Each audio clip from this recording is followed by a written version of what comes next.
রোজা মাকরু হওয়ার কারণ, রোজা ভঙ্গ করার কারণ, এগুলো আমি আগামী জুমা বলার জন্য চেষ্টা করব। সময় একেবারে শেষের দিকে চলে আসছে। আমি শুধু আজকে কয়েকটা শর্ত বর্ণনা করব, যে লক্ষণগুলো পাওয়া গেলে একজন রোজাদার বান্দার ওই রোজাগুলো মাকরু হবে। বলেন কি হবে? রোজা মাকরু হবে। যেমন নাম্বার 1, বিনা কারণে কোনো জিনিস মুখে দিয়ে চিবালে, যেমন মুড়ি আছে না নাই? কথা বলে না, মুড়ি আছে না নাই? আছে। এ মুড়ির সাথে শুকনা বলেন, ভিজা বলেন, যে কোনো ধরনের খাবার আপনি মুখে নিয়েছেন, তবে গলার মধ্যে ঢুকে নাই, আপনি মুখে নিয়েছেন, অথবা আপনি একটু স্বাদ দেখেছেন, অথবা মুখের মধ্যে নিয়েছেন, শরীয়ত বলছে বিনা কারণে হলেও সেটা মাকরু। কি হবে? এটা মাকরু। নাম্বার 2, স্ত্রীকে চুমা দেওয়া, যাতে কোনো সহবাস করার জন্য যদি কোনো আশঙ্কা না থাকলে চুমা দেওয়া যাবে। যদি মিলন করার যদি স্পিড বা কোনো হেসা কোনো অবস্থা যদি আপনার মধ্যে যদি না থাকে, ঢং করে আপনি আপনার স্ত্রীকে চুমা দেন, এটার কারণে কোনো আপনার মাকরু হবে না, তবে না দেওয়াটাই উত্তম। নাম্বার 3, গীবত করা হারাম, কিন্তু রোজা রেখে যদি গীবত করে, পরনিন্দা করলে ওই বান্দার রোজা মাকরু হবে। একটু জোরে বলি নাউজুবিল্লাহ। নাম্বার 4, ঝগড়া বিবাদ করা, গালিগালাজ করা, অশ্লীল বাক্যে যেগুলো উচ্চারণ করা, এমন কিছু গালি আপডেট মানুষ কথায় কথায় দেয়, যে গালি দেওয়ার কোনো বই পুস্তকে নাও, এমন কিছু আপডেট গালি আমাদের সমাজের মা বোনরা, আমাদের ছেলেরা দেয় কি দেয় না? আরো জোরা বলেন, দেয় কি দেয় না? অনেক মা বোনরা দেখে যায় 11 মাস গালি দিয়েছে, আল্লাহ তাদের গালির মধ্যে কি রেখেছেন আমি নিজেও জানি না।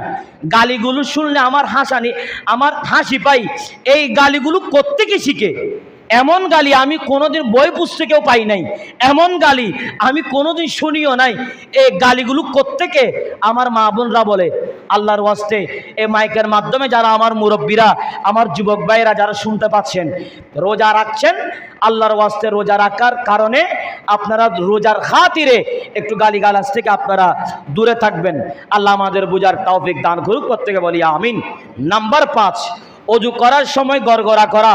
অনেক সময় দেখা যায় আপনি 11 মাস গড়গড়া করার কথা শরীয়তে জায়েজ দিয়েছে, কিন্তু যে মুহূর্তে রমজানুল করিম যখন ঢুকেছেন, আপনি যখন রোজাদার, আপনি যখন রোজা রেখেছেন, আপনি গড়গড়া করতে পারবেন না। আপনার গড়গড়া করার নিয়ম নাই, সামান্য একটু কুলি করবেন, যাতে যেখানে পানি পৌঁছানো জরুরি তত পরিমাণ আপনি কুলি করবেন।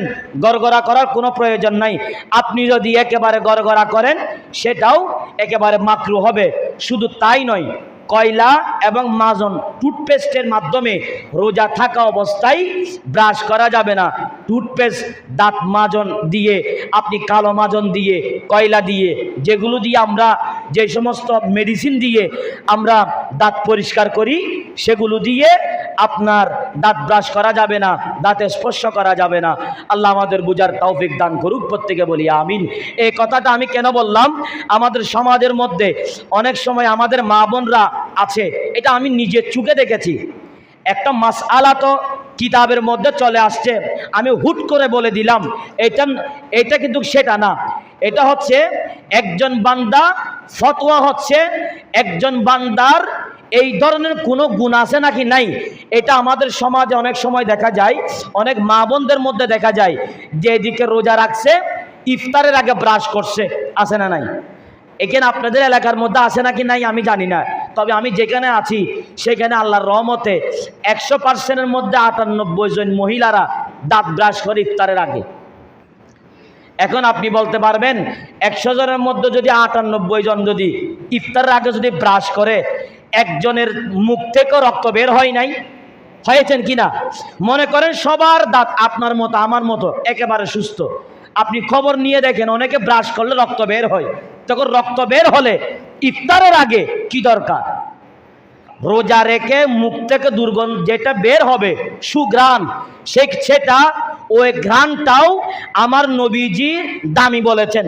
তো ওই ঘ্রাণটা যদি দামি হয়, ইফতারের আগে ব্রাশ করার কোনো প্রয়োজন আছে? আরো যারা বলেন প্রয়োজন আছে? দাঁত মাজার কোনো প্রয়োজন আছে? নাই। আল্লাহ পাক সুবহানাহু ওয়া তাআলা এই পাঁচটা মাকরু হওয়ার, এই রোজা মাকরু হওয়া, এই পাঁচটা শর্ত থেকে আল্লাহ পাক আমাদের প্রত্যেককে হেফাজত করুক। প্রত্যেকে বলি আমিন।